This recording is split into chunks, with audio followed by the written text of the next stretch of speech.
وكفى وسلام على عباده الذين اصطفى أما بعد فأعوذ بالله من الشيطان الرجيم بسم الله الرحمن الرحيم يا أيها الذين آمنوا استعينوا بالصبر والصلاة إن الله مع الصابرين ولا تقولوا لمن يقتل في سبيل الله أموات بل أحياء ولكن لا تشعرون۔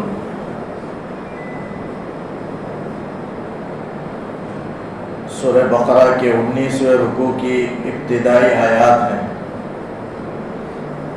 اس میں اللہ تعالیٰ چند احکامات کو بیان فرمایا۔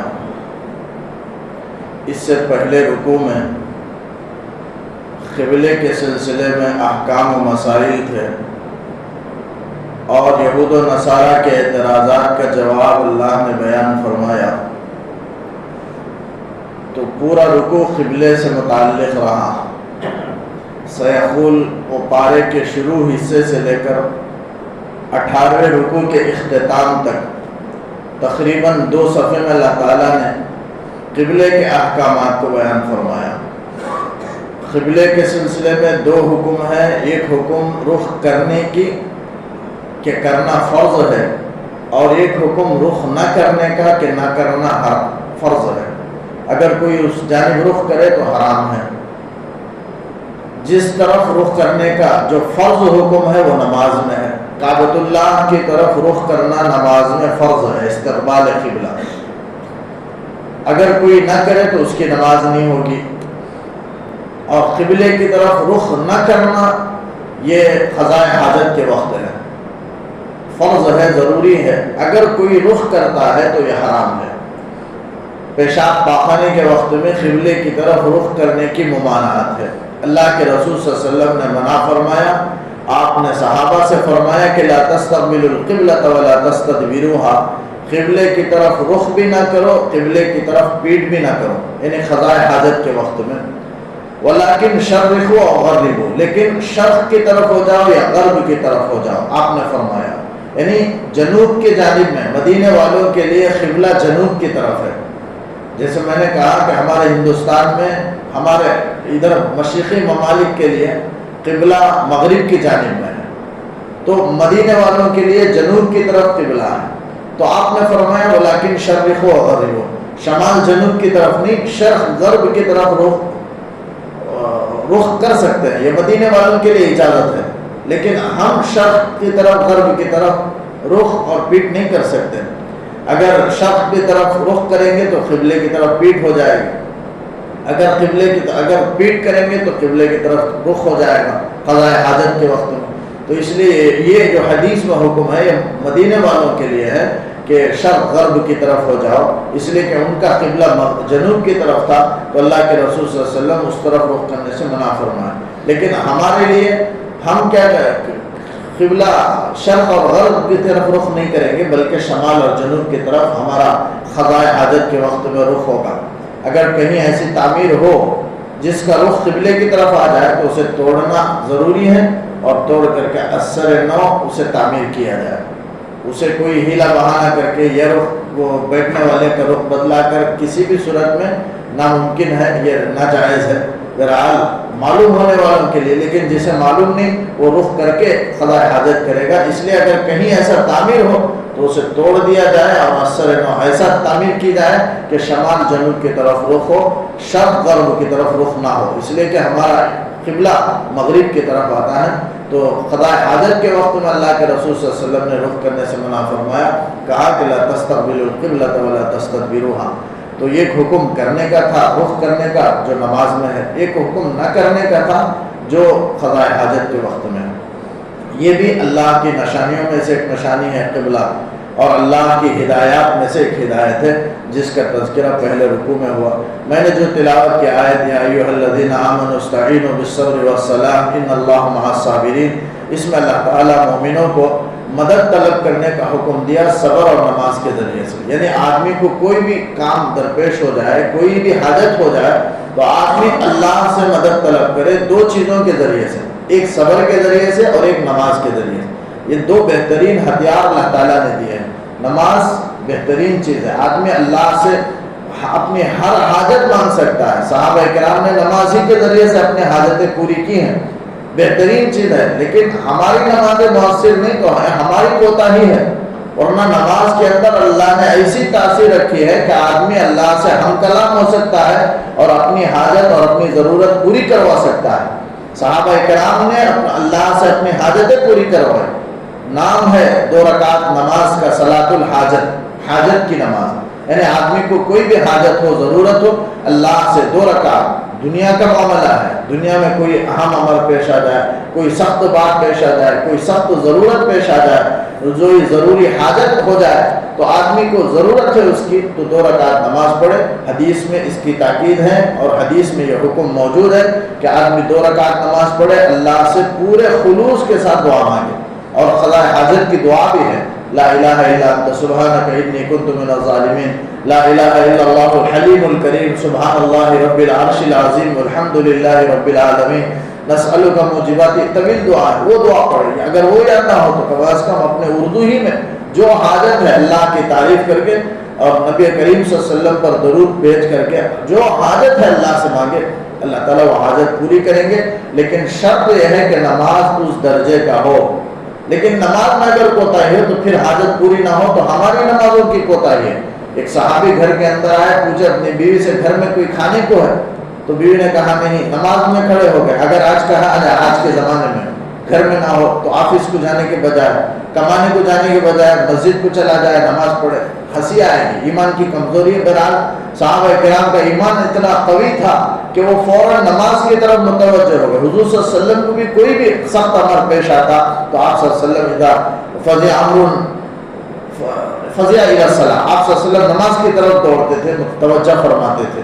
تو کوئی اذا حزبہ امر, کوئی بھی معاملہ پیش آتا تو آپ نماز کی طرف متوجہ ہوتے, اللہ سے مانگتے. صحابہ کرام نہیں مانگتے.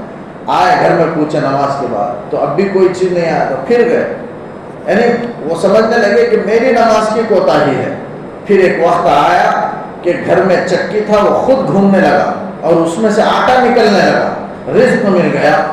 یعنی اس طرح اللہ سے انہوں نے دعا کی. اللہ سے یہ گفتگو کا ایک بہترین ذریعہ نماز ہے. حاجت کو اللہ کے سامنے پیش کرنے کا بہترین ذریعہ نماز ہے. اسی کو فرمایا الصلاۃ معراج المومنین.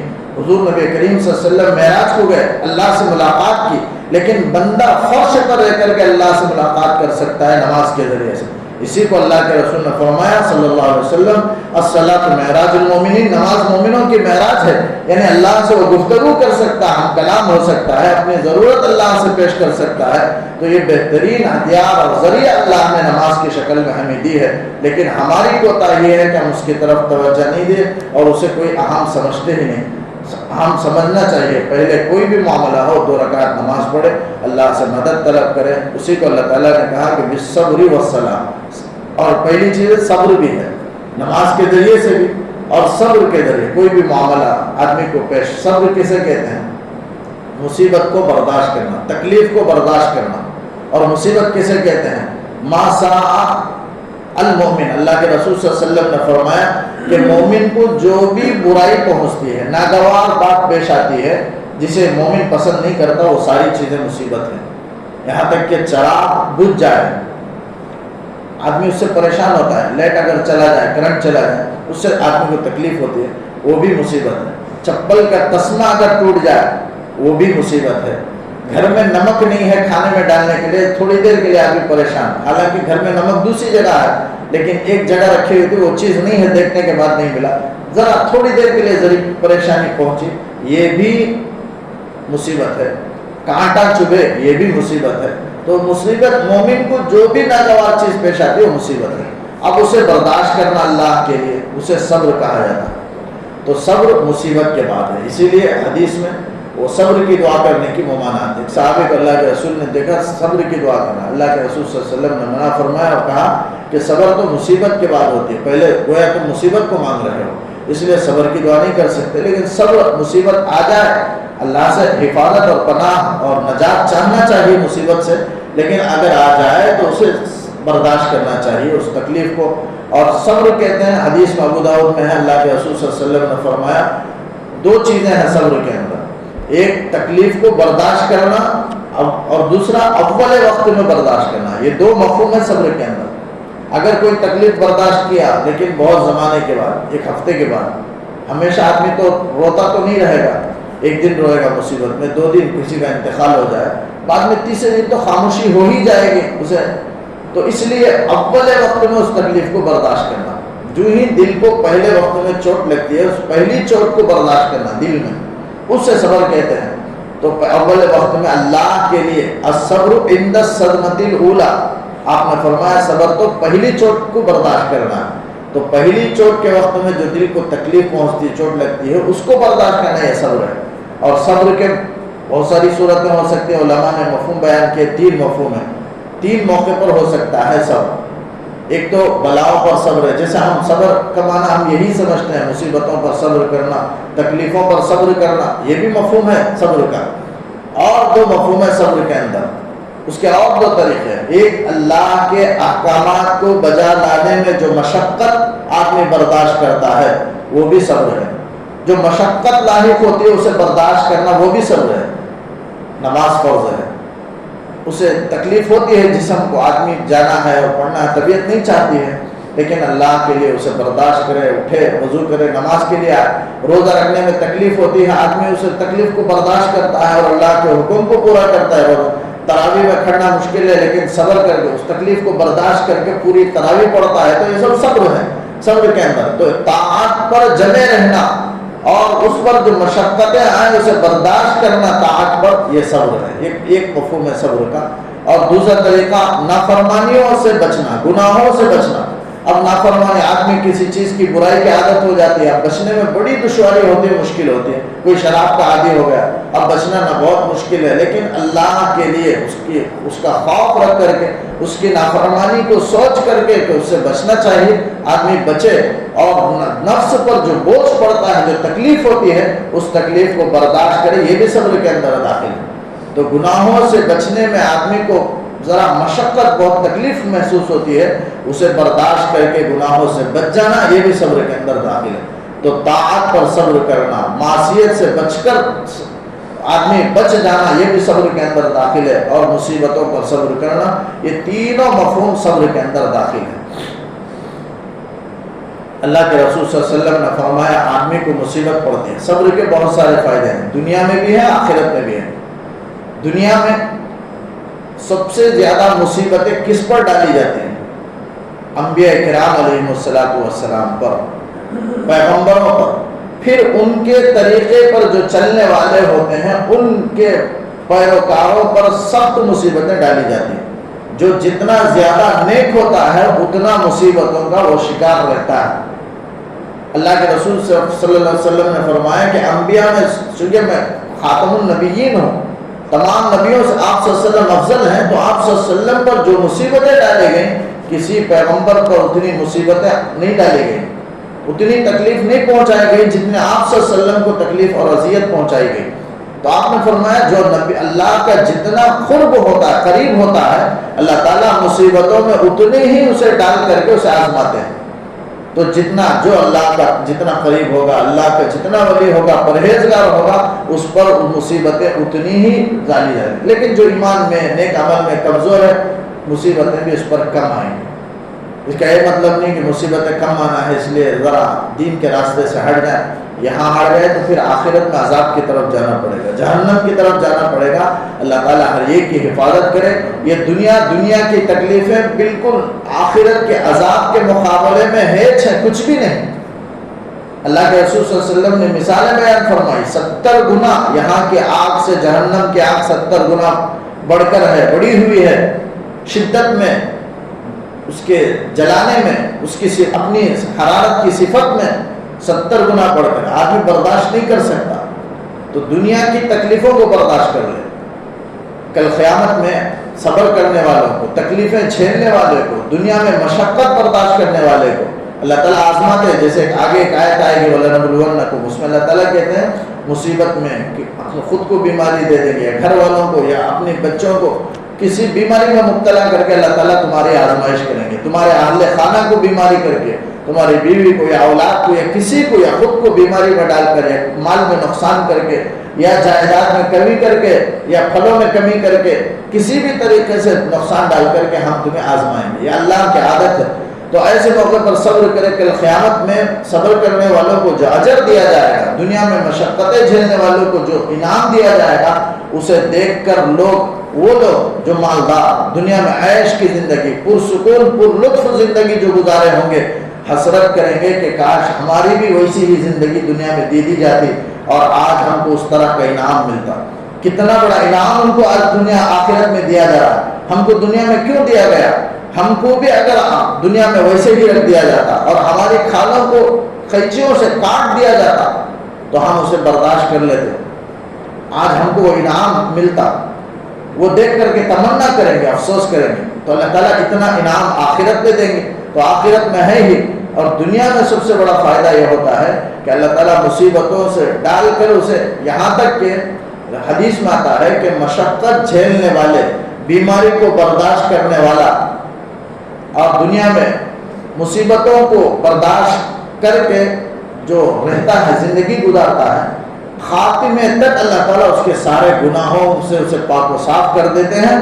جب مرتا ہے تو اپنے گناہوں مصیبتوں کی وجہ سے اس کے سارے گناہ ختم ہو چکے ہوتے ہیں، دھل چکے ہوتے ہیں، اور اللہ کے پاس پہنچتا ہے تو پاک و صاف ہو کر کے پہنچتا ہے۔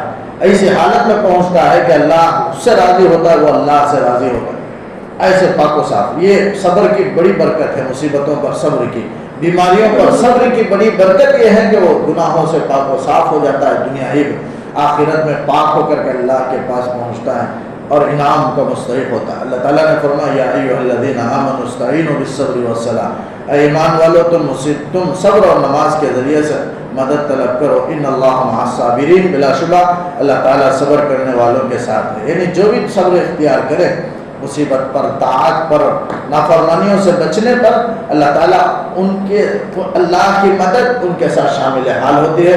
اللہ تعالیٰ مدد کر کے ان کی اللہ تعالیٰ نصرت فرماتے ہیں، ان کا ساتھ اللہ تعالیٰ دیتے ہیں۔ وَلَا تَقُولُوا لِمَنْ يُقْتَلُ فِي سَبِيلِ اللَّهِ أَمْوَاتٌ بَلْ أَحْيَاءٌ وَلَٰكِن لَا تَشْعُرُونَ۔ یہ آیت جس میں اللہ تعالیٰ ترجمہ، اللہ تعالیٰ نے فرمایا مت کہو ان لوگوں کو جو اللہ کے راستے میں قتل کر دیے گئے، مردہ کر کے، اموات یعنی ان کی موت کو موت نہ کہو، بل احیاء، بلکہ وہ زندہ ہیں، ولکن لا تشعرون، لیکن زندگی کی کیفیت کو تم سمجھ نہیں سکتے۔ اس آیت میں اللہ تعالیٰ شہیدوں کے متعلق بیان کیا۔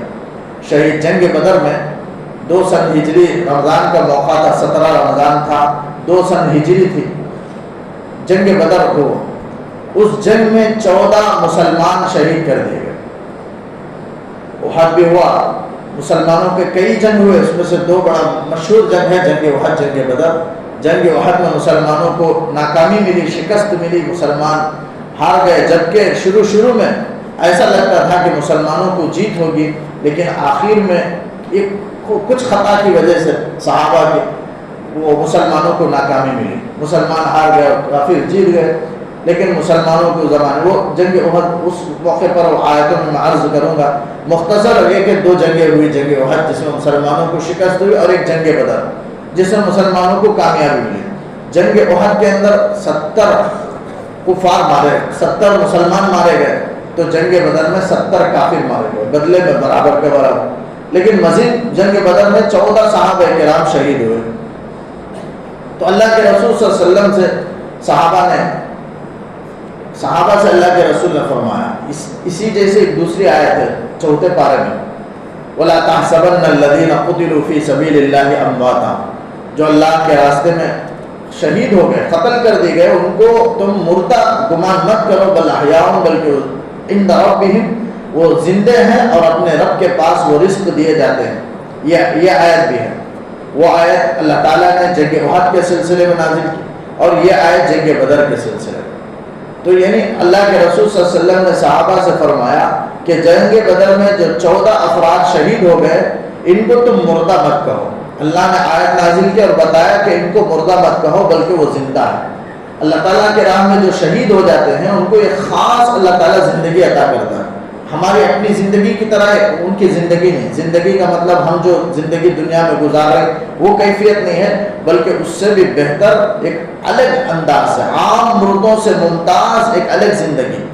عام مردوں کو تو ایک حیات برزخی ہے، یعنی مرنے کے بعد جو زندگی شروع ہوتی ہے اسے برزخ کہتے ہیں. قیامت میں اٹھائے جانے تک جو برزخ کا عالم کہلاتا ہے، اس میں وہ روح زندہ رہتی ہے تو اسے حیات برزخی کہتے ہیں. وہ تو سب کو ہے، عام تمام جو بھی انتقال کر رہے ہوں، لیکن شہیدوں کے لیے عام مردوں سے ممتاز الگ ایک خاص زندگی اللہ تعالیٰ خاص طرح کے عطا فرماتے ہیں، جس میں اللہ تعالیٰ نے فرمایا کہ ان کو جنت میں رزق بھی دیتا ہے اور جنت میں سیر بھی کرتے ہیں. حدیث میں آتا ہے جو بھی اللہ کے راستے میں شہید ہو جاتے ہیں، اللہ تعالیٰ ان کی روح کو سبز پرندوں کے جسم میں پہنچا کر جنت میں آزاد چھوڑ دیتے ہیں.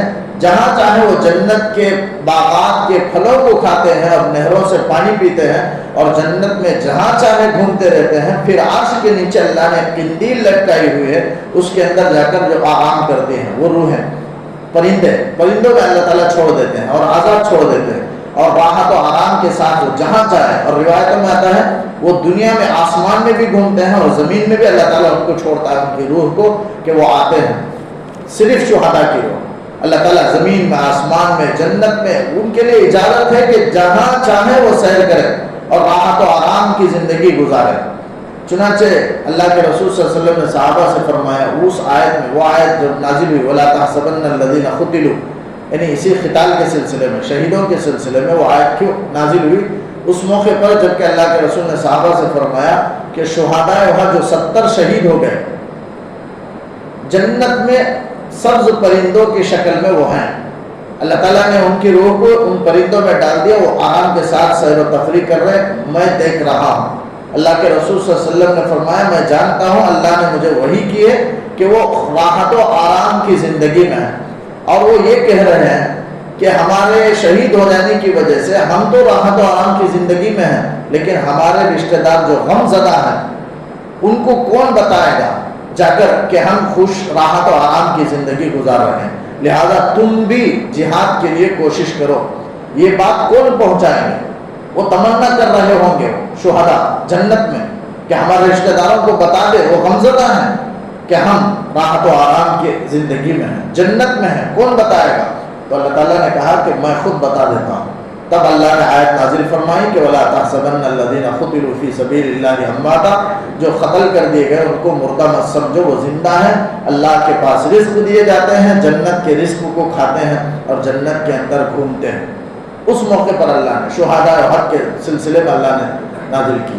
جو بھی مدینہ طیبہ سے جو عمرہ کیے ہوں گے، حج کے لیے گئے ہوں گے عمرہ کے لیے، وہ جانتے ہیں، وہ سیر و تفریح کے لے کر جاتے ہیں جو مقامات مقدسہ کی زیارت کے لیے.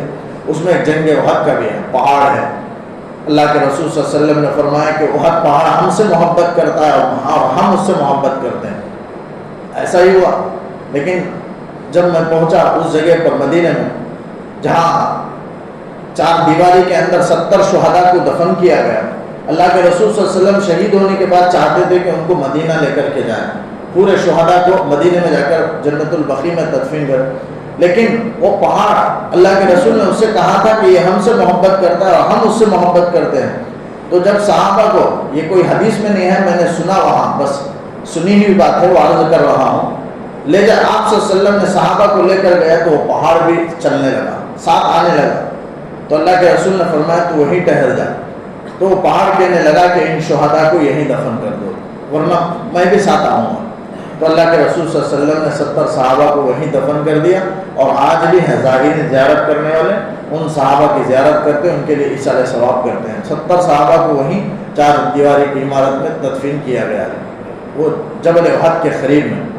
تو صحابہ کو اللہ کے رسول صلی اللہ علیہ وسلم تو ان کی روح ہیں وہ جنت میں سیر تفریح کر رہے ہیں. تو اللہ تعالیٰ نے صاف بتا دیا کہ جو بھی اللہ کے راستے میں شہید ہوتے ہیں وہ شہید ہوتے ہیں، یعنی ان کی ہمیشہ کی زندگی ان کو نصیب ہو جاتی ہے. گویا وہ مرتے نہیں بلکہ اور ایک طرح کی ان کے اندر ہمیشہ کی زندگی آ جاتی ہے.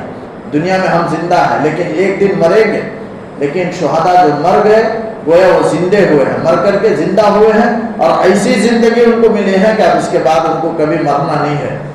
بس قیامت کے بعد جنت میں پہنچنا ہے اور قیامت تک وہ جنت میں پھرتے رہنا ہے، آرام کرنا، سیر و تفریح، راحت کے آرام کی زندگی۔ تو اسی کو اللہ تعالیٰ نے فرمایا شہداء کے جسم کو اللہ تعالیٰ نے مٹی پر حرام کر دیا، انبیاء کے جسم کو مٹی پر حرام کر دیا، مٹی نہیں کھا سکتی انبیاء کے جسم کو، اور اسی طریقے سے شہداء کے جسم کو مٹی نہیں کھا سکتی۔ ان کی زندگی کی ایک صورت پیش کر رہا ہوں، وہ زندہ ہے، سمجھنے کے لیے ہم کو ایک بات پیش کر رہا ہوں کہ وہ کیسے زندہ ہے۔ جب شہید کے قبر کو جب کھولا جاتا ہے تو ان کا جسم صحیح سالم رہتا ہے، یہاں تک کہ خون بھی تر و تازہ ہی رہتا ہے۔ قیامت میں بھی ویسے ہی اٹھیں گے، وہ خون کے ساتھ جیسے شہید ہوئے تر و تازہ ویسے ہی اٹھیں گے۔ اللہ تعالیٰ پھر ان کے خون کو اللہ تعالیٰ تولیں گے، پھر ان کے خون کو مشک سے بدلیں گے۔ بہرحال وہ تفصیلات ہیں، تو اللہ تعالیٰ قیامت میں اٹھائیں گے اسی حالت میں۔ لیکن قبر اگر دنیا میں کھل جائے تو شہید کو ہم دیکھتے ہیں کہ چہرہ تر و تازہ ہے، ویسے ہی خون ان کے کفن پر لگا ہوا، ان کے کپڑے پر لگا ہوا ہے۔ کیا ہے، اب کوئی زندگی کے حالت میں کوئی سوتا ہے تو مٹی اسے نہیں کھاتی، زندہ انسان کو مٹی نہیں کھاتی، تو ان کے جسم کو بھی مٹی نہیں کھائی ہے۔ کیوں نہیں کھائی؟ ایک طرح کی زندگی ان کے جسم کے اندر اللہ نے رکھ دی ہے، وہ سمجھ نہیں سکتے۔ اسی کو اللہ نے فرمایا لا تشعرون بل احیاء، وہ زندگی ہے، وہ زندگی کی کیفیت کو اللہ نے بیان نہیں کیا اور تم سمجھ بھی نہیں سکتے، اس کی ضرورت بھی نہیں ہے۔ تو فرمایا ولکن لا تشعرون، لیکن اس زندگی کی کیفیت کو تم سمجھ نہیں سکتے۔ بس اتنا سمجھو کہ وہ کبھی اس کے قبر کو کھولا جائے تو لاش بالکل صحیح سالم رہتا ہے، یہی زندگی کی کیفیت ہے ہماری سمجھ کے لیے، ورنہ اللہ تعالیٰ کے پاس ایک خاص قسم کی زندگی ہے۔ فرمایا وَلَا تَقُولُوا لِمَنْ يُقْتَلُ فِي سَبِيلِ اللَّهِ أَمْوَاتٌ بَلْ أَحْيَاءٌ وَلَكِنْ لَا تَشْعُرُونَ وَلَنَبْلُوَنَّكُمْ بِشَيْءٍ مِّنَ الْخَوْفِ وَالْجُوعِ وَنَقْصٍ مِّنَ الْأَمْوَالِ وَالْأَنفُسِ وَالثَّمَرَاتِ وَبَشِّرِ الصَّابِرِينَ، ہم تمہیں آزمائیں گے خوف میں سے، بھوک میں سے کچھ دے کر کے، وَنَقْصٍ مِّنَ الْأَمْوَالِ وَالْأَنفُسِ، اور مالوں میں کمی کر کے، یعنی اللہ تعالیٰ کبھی فصلوں میں تباہی لا کر کے، کبھی اپنی تجارت میں نقصان لا کر کے اللہ تعالیٰ آزمائیں گے، اس لیے کہ آدمی تجارت کرے اور نفع پر نفع آتا رہے تو پھر آدمی کی پوری توجہ، پورا اعتماد، پورا بھروسہ مال پر ہو جائے گا، حالانکہ اللہ کی ذات پر بھروسہ ہونا چاہیے۔ اس لیے بندے مومن کو اپنی طرف متوجہ کرانے کے لیے اور مال سے اس کے بھروسے کو، اعتماد کو ختم کرنے کے لیے اللہ تعالیٰ کبھی مومن سے محبت کی خاطر وہ بھی اللہ تعالیٰ مومن کے مال میں نقصان کر دیتا ہے تاکہ وہ اللہ کی طرف رجوع کرے اور اللہ کی ذات پر اس کا بھروسہ ہے، مال پر اس کا بھروسہ اٹھ جائے۔ اس لیے اللہ تعالیٰ جان مال میں کمی کر کے آزماتے، یہ بھی اللہ کی ایک طرح کی نعمت ہے۔ تو فرمایا وَنَقْصٍ مِّنَ الْأَمْوَالِ وَالْأَنفُسِ، کبھی جانوں میں، کسی کی جان لے کر کے، اپنے گھر میں رشتہ داروں میں کسی کی موت دے کر کے اللہ تعالیٰ آزماتے ہیں کہ وہ آدمی اللہ کی اطاعت پر قائم ہے یا نہیں، صبر کرتا ہے یا نہیں، اللہ تعالیٰ آزمانے۔ وَنَقْصٍ وَالثَّمَرَاتِ، اور پھلوں میں کمی کر کے، کبھی باغات میں آدمی کو پھلوں میں کمی آ گئی، آم کا باغ تھا اس کے اندر کمی، پورے پھل اس کے اندر اس سال باغ میں آم نہیں لگا یا لگے لیکن پورے سڑے کے سڑے یا کیڑے نکل آئے، یہ سب اللہ تعالیٰ کی آزمائشیں ہیں۔ فرمایا مصیبت ہے تو صبر اختیار کرنا، بشر الصابرین، اے نبی صلی اللہ علیہ وسلم آپ صبر کرنے والوں کو خوشخبری سنا دیں کہ ان کے لیے دنیا میں بھی بہترین اللہ تعالیٰ کی طرف سے نعمت ہے، احسان ہے، رحمت ہے، اور آخرت میں بھی بہترین اجر ہے کہ الذین اذا اصابتہم مصیبہ، جب بھی ان کو کوئی مصیبت پہنچتی ہے، یعنی مومن کو کوئی بھی مصیبت پہنچتی ہے، ناگوار چیز پیش آتی ہے، تو قالو کہتے ہیں انا للہ و انا الیہ راجعون۔ یہ جملہ اللہ تعالیٰ اسی امت کو عطا فرمایا، کسی اور امتیوں کو اللہ تعالیٰ نے جملہ عطا نہیں فرمایا۔ جیسے رمضان کا مہینہ اس امت کی خصوصیت ہے، تاخرات شب قدر اس امت کی خصوصیت ہے، اسی طرح یہ جملہ بھی اس امت کی خصوصیت ہے۔ جیسے اور امتیوں کو اللہ تعالیٰ نے رمضان کا موقع، شب قدر کا موقع نہیں عطا فرمایا، ویسے اس امت کی چند خصوصیات ہیں، اس میں سے ایک یہ بھی ہے کہ یہ جملہ مصیبت پر، حدیث میں آتا ہے کوئی مصیبت پر یہ جملہ پڑھے، کوئی بھی مصیبت آئے۔ آپ صلی اللہ علیہ وسلم کے گھر میں ایک مرتبہ چراغ بجھ گیا، حضرت عائشہ موجود تھی، تو آپ صلی اللہ علیہ وسلم انا للہ و انا الیہ راجعون پڑھے، تو حضرت عائشہ نے فرمایا ایک تو چراغ، معمولی چراغ ہی تو بجھا ہے، آپ کیوں یہ جملہ پڑھ رہے ہیں؟ تو اللہ کے رسول صلی اللہ علیہ وسلم نے فرمایا جیسے ہم سمجھتے ہیں کہ کسی کے انتقال پر ہی پڑھنا ہے اور موقع پر نہیں پڑھنا ہے، بلکہ حضرت عائشہ پوچھنے لگے اللہ کے رسول، یہ تو چراغ ہی بجھا ہے. تو اللہ کے رسول صلی اللہ علیہ وسلم نے فرمایا کل ما ساء المؤمن فهو مصیبہ، جو بھی جس سے بھی مومن کو ناگواری پیش آئے، مومن کو برا لگے، جو بھی بات برا لگے، تکلیف کا باعث بنے، وہ سب مصیبت ہے. لہذا مصیبت کے موقع پر انا للہ پڑھنے کا حکم ہے، اس لیے میں نے پڑھا. اللہ کے رسول صلی اللہ علیہ وسلم نے فرمایا. تو اگر جو چپل کا تسمہ بھی ٹوٹ جائے، آدمی انا للہ و انا الیہ راجعون پڑھے، کوئی چیز گم ہو جائے انا للہ پڑھے تو اس کی برکت سے وہ چیز مل جاتی ہے. چراغ بجھ جائے، کرنٹ چلا جائے تو اس موقع پر پڑھے انا للہ و انا، تو اس کے اندر اللہ تعالیٰ کمی کر دیتے ہیں، کوئی بہتر صورت پیدا فرما دیتے ہیں. اس کی وجہ سے اللہ تعالیٰ ہو سکتا ہے کہ فوراً اس کے چراغ کا یا روشنی کا انتظام ہو جائے، یا کوئی بھی گم شدہ چیز مل جائے، یقیناً اس کے جملے کی برکت سے، یعنی اللہ کو یاد کر لینے کی وجہ سے اللہ تعالیٰ اس کے ساتھ ہو جاتے ہیں اور اس کے آسانی کا راستہ پیدا کر دیتے ہیں. تو اس کے اندر کہا گیا انا للہ، گویا دو باتیں اس کے اندر کہی گئی ہیں اور تسلی کی باتیں ہیں مصیبت میں رہنے والوں کے لیے، یا جس پر مصیبت پڑتی ہے تسلی کے لیے دو باتیں کہی گئی. ایک تو یہ کہ انا للہ، ہم سب اللہ ہی کے ہیں، یعنی ہماری اگر کسی کا انتقال ہو جائے، اللہ کی ملکیت تھی، اللہ تعالیٰ کی چیز تھی، اللہ نے اپنی چیز کو واپس لے لی. کسی کو کیا اختیار ہے، کسی کو کیا حق ہے کہ اللہ پر وہ اعتراض کرے اور سوچنے لگے کہ کیوں اللہ نے ان کو اٹھا لیا؟ بلکہ اللہ کی چیز تھی، جب چاہے اللہ تعالیٰ اپنی مرضی سے اپنی چیزوں کو واپس لے سکتا ہے.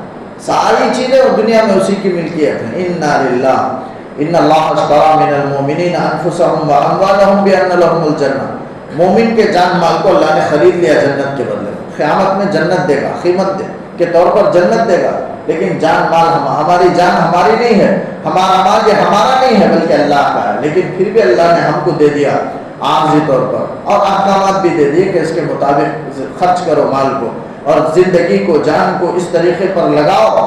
احکامات اللہ نے بتا دیے. تو جان مال ہمارا نہیں بلکہ اللہ رب العزت کا ہے. تو اللہ نے اپنی چیز واپس لے لی. یہ آدمی دل میں اگر سوچ لے تو پھر تسلی ہو جائے گی. انا للہ. دوسرا جملہ ہے وَإِنَّا إِلَيْهِ رَاجِعُونَ، ہم اسی کی طرف لوٹنے والے ہیں. یعنی ایسا نہیں ہے اب کسی کا انتقال ہو گیا، مثلا کوئی والدہ کا انتقال ہو گیا، والد کا انتقال ہو گیا، بھائی کا انتقال ہو گیا، آدمی تسلی کر لے کہ انا الیہ راجعون، یعنی مطلب یہ کہ جو ہم سے والدین جدا ہوئے ہیں، محبت ہے اور جدا ہوئے ہیں، انتقال ہوئے، لیکن ہمیشہ کے لیے نہیں، بلکہ ایک دن آئے گا کہ ہم ان سے ملنے والے ہیں. اس لیے کہ وہ اللہ کی طرف گئے ہیں، ہم بھی اللہ کی طرف لوٹنے والے ہیں.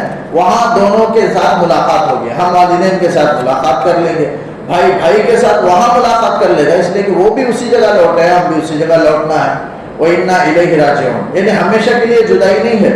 یہ کافروں کا عقیدہ ہے کہ وہ ہمیشہ کے لیے مر گئے بس ختم، کبھی زندہ ہونا نہیں ہے. لیکن مومنوں کا عقیدہ ہے کہ زندہ ہونا ہے، کیے کا عمل. لیکن جنت میں جانے کے بعد آدمی چاہے کہ اپنے رشتہ داروں سے ملو تو اجازت دی جائے گی ملنے کی، وہ جا کر کے ملے گا اپنے والدین سے، اپنے بھائیوں سے، رشتہ داروں سے. تو فرمایا گیا وَإِنَّا إِلَيْهِ رَاجِعُونَ. تو تسلی کا جملہ بیان کیا گیا دوسرا کہ ہم انہیں اللہ ہی کی طرف لوٹنے والے ہیں، اور جو بھی اللہ کی طرف لوٹے ان سے وہاں جا کر ہم ملاقات کرنے والے ہیں. اولئک علیہم صلوات من ربہم ورحمہ واولئک هم المہتدون. یہی وہ لوگ ہیں کہ ان کے رب کی طرف سے انعام ہے، مغفرت ہے، برکت ہے، ورحمت اور رحمت ہے. واولئک هم المہتدون، اور یہی لوگ جو اللہ کے احکامات کی پیروی کرنے والے ہیں، صبر اختیار کرنے والے، نماز کو پڑھنے والے، یہی لوگ هم المہتدون، ہدایت یافتہ ہیں. اللہ تعالیٰ سے دعا ہے کہ اللہ تعالیٰ کے سنی باتوں پر کہنے سننے سے عمل کی توفیق دے، ایمان کامل نصیب فرمائے. اللهم صل على سيدنا محمد وعلى آل سيدنا محمد وبارك وسلم عليه. ربنا آتنا في الدنيا حسنة وفي الآخرة حسنة وقنا عذاب النار. ربنا ظلمنا أنفسنا وإن لم تغفر لنا وترحمنا لنكونن من الخاسرين. ربنا اغفر لنا ولإخواننا الذين سبقونا بالإيمان ولا تجعل في قلوبنا غلا للذين آمنوا ربنا إنك رؤوف رحيم. اللهم إنا نسألك الجنة ونعوذ بك من النار. اللهم إنا نعوذ بك من سخطك ونعوذ بك من شرور أنفسنا ومن سيئات أعمالنا. صلی علی النبی محمد وآلہ وصحبہ اجمعین برحمتک یا ارحم الراحمین والحمد للہ رب العالمین.